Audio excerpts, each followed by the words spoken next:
Bill Plant covered the day the talks failed. Bill? Dan, today's meeting was a chilling letdown, which almost certainly brings the U.S. and Iraq closer to war. After 6.5 hours of meetings, the two sides were still at one another rather than to one another. Regrettably, ladies and gentlemen, I heard nothing today that, in over 6 hours, I heard nothing that suggested to me any Iraqi flexibility whatsoever. There have been too many Iraqi miscalculations. The Iraqi government miscalculated the international response to the invasion of Kuwait, and it miscalculated that it could divide the international community and gain something thereby from its aggression. We have not made miscalculations. We are very well aware of the situation. We have been very well aware of the situation from the very beginning. We know what the deployment of your forces in the region mean. We know what the resolutions you imposed on the Security Council mean. And we know all the facts about the situation, the political facts, the military facts, and the other facts. The meeting began with a brief, polite handshake. And 2 hours later, when they broke for lunch, hopes for real progress began to rise and increased throughout the afternoon. But when a grim James Baker talked afterward, he revealed that Aziz would not even accept the letter from George Bush to Saddam Hussein. That the minister chose not to receive the letter from President Bush. He read it very slowly and very carefully, but he would not accept it. I told him, I am sorry, I cannot receive this letter. And the reason is that the language in this letter is not compatible with the language that should be used in correspondence between heads of state. Mr. Secretary, your mood, if I may say, seems pretty somber at this point. Can you kind of describe your state of mind and your mood after what has occurred today? Somber. Somber. You got it. Mr. Foreign Minister, if the war starts in the Middle East, in the Gulf, will you attack Israel? Yes, absolutely yes. Aziz would never discuss possible Iraqi withdrawal from Kuwait, insisting instead on the resolution of the Palestinian question in exchange for peace. Therefore, it is a matter of Iraqi security as well as Arab security to see that the Palestinian question is solved in a just manner. Linkage to the Palestinian question is simply a non-starter for the U.S. Getting Iraq out of Kuwait by January 15th remains the only solution acceptable to Washington. January 15th deadline in our minds is real.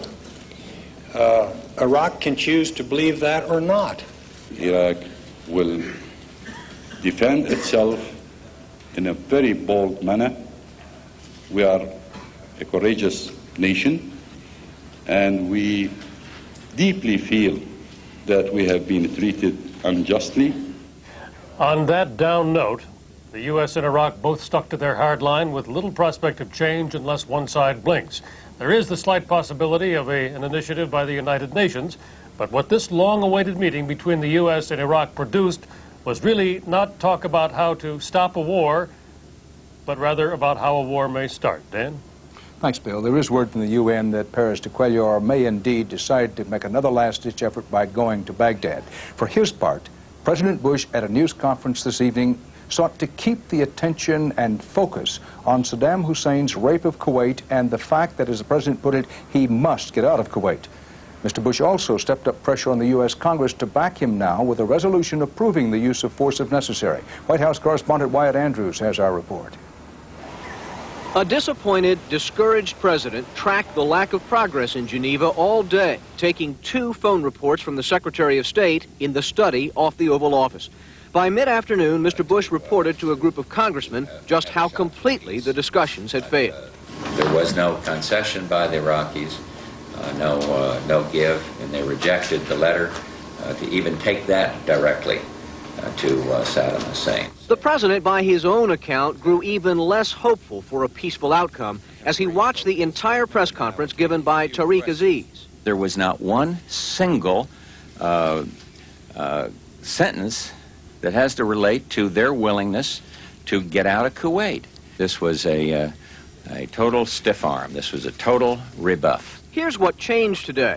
Since this crisis began, Mr. Bush has doubted that Saddam understood the willingness of the world to force him from Kuwait. After today, Mr. Bush is convinced that Saddam finally has that message, but has still decided to risk war. He is living under a delusion. I don't think he's felt that the force will be used against him, and I think he has felt that if it were, he'd prevail. And he's wrong on both counts. Yeah. Mr. Bush says he won't give up on diplomacy, but a calculated series of moves today sent signals of war. The president signed an executive order giving him the power to mobilize the nation's industrial resources, including food, airplanes, and energy, should war create a national emergency. He also ordered all American diplomats to leave Iraq by this Saturday and told the Iraqi embassy in Washington to cut its staff, though a few Iraqi diplomats will be allowed to stay behind. Finally, the president stepped up the pressure today to win a congressional resolution to use all means necessary, including force, to expel Iraq from Kuwait. The White House believes the president, who's long been vulnerable to criticism he hasn't pursued diplomacy, was today handed a convincing argument that diplomatic failure isn't his. Wyatt Andrews, CBS News, the White House. As for how the disappointing diplomatic deadlock here in Geneva is affecting prospects that President Bush will now get that use of force resolution passed in the U.S. Congress, our chief Washington correspondent Bob Schieffer has the latest. Bob? Dan, even before today's events in Geneva, key leaders here were saying it was beginning to look like the president had the votes to get the resolution of support that he wants to use force. And all sides agreed tonight that the events in Geneva had only helped him make his case. And I think it strengthens the hand of those of us who feel that the Congress should stand up and be counted and not blink and clearly support the actions taken by the United Nations. It's clear Democratic leaders are uneasy about giving the president blanket authority to attack, but significantly, they said they won't twist arms to get their way. Democrats are each free, obviously, to follow their conscience as they should and follow the country's interests as they believe. Not every Republican, however, took the Democrats at their word. The Republican strategy is to get Saddam Hussein out of Kuwait. I fear some of the Democrats' strategy to get Bush out of the White House. And Dan, our CBS News polling unit for the last 2 days has been contacting members of the House and Senate, those willing to tell us their position. We found 106 House members who favor the immediate use of force if Iraq does not get out of Kuwait by January 15th, but 154 say the embargo should be given more time to work. Of the senators who were willing to state their position, 22 are willing to use force on January 15th. 29 believe we should wait. So I suppose what you draw from that is that while the House and Senate are poised to give the president the authority to use force, clearly many here, most of them Democrats, are still dubious about actually launching an attack. Dan? Thanks, Bob. Another aspect of the countdown to confrontation and ratcheting up of the pressure on Saddam Hussein, confirmation that Defense Secretary Dick Cheney may indeed seek authorization to create a pool of up to 1 million U.S. reservists for possible call-up. Defense Department correspondent David Martin, who first broke this story this afternoon, is at the Pentagon now with the latest. David? Dan, Defense Secretary Cheney would ask President Bush to declare a national emergency that would authorize the Pentagon to call up to 1 million reserves to active duty for a period of up to 2 years. Among other things, that would allow the Pentagon to extend the service of those reservists already on active duty. We have no intention of calling 1 million reservists, but that's the provision that's available for me to be able to extend those people in critical skills whose services are now being utilized and whom we would like to keep for this period of time. Okay, names please. The Pentagon is currently authorized to call up 200,000 reserves for 6 months active duty. So far, 188,000 have been called. Many of them are already in Saudi Arabia. Others are still undergoing training in the U.S.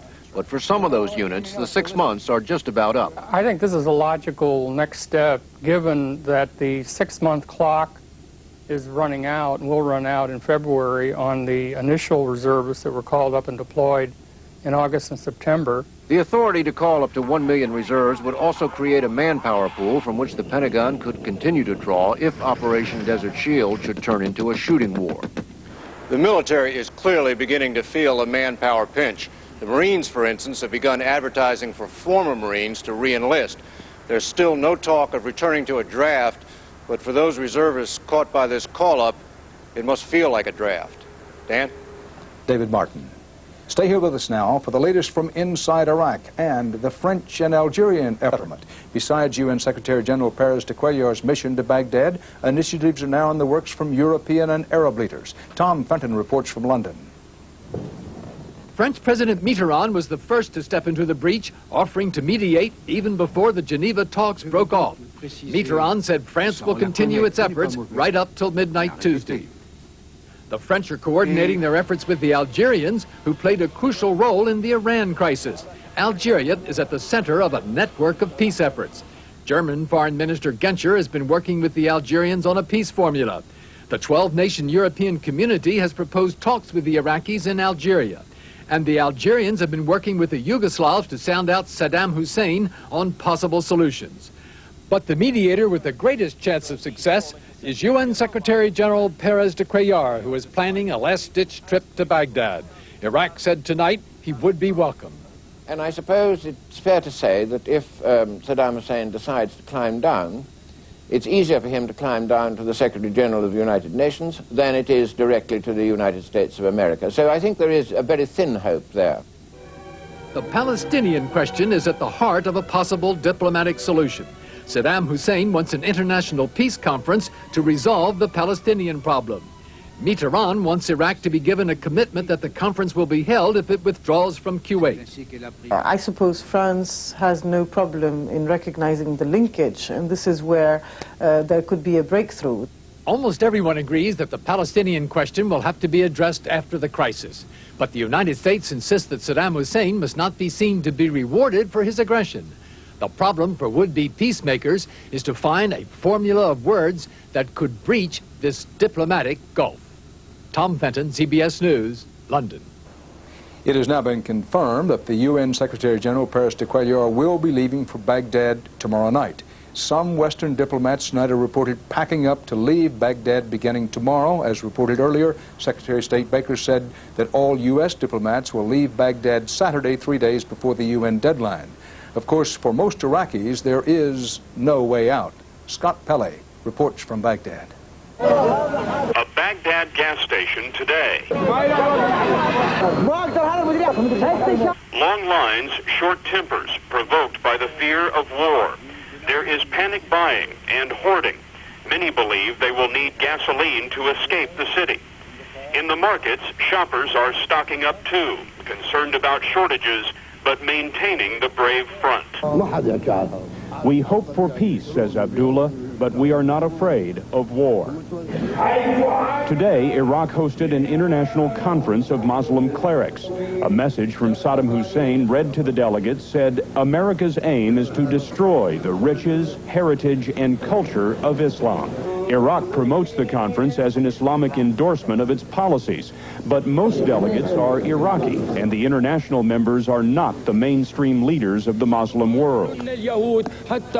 Also today, Western embassies wait for a sign from Geneva.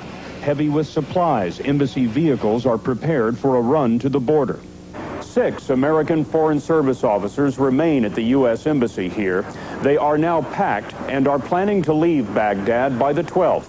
The British are also ready to go. Near the Jordan-Iraq border, camps have been prepared for a new exodus of refugees. The financially strapped Jordanian government says it will refuse to accept anyone unless there is international financial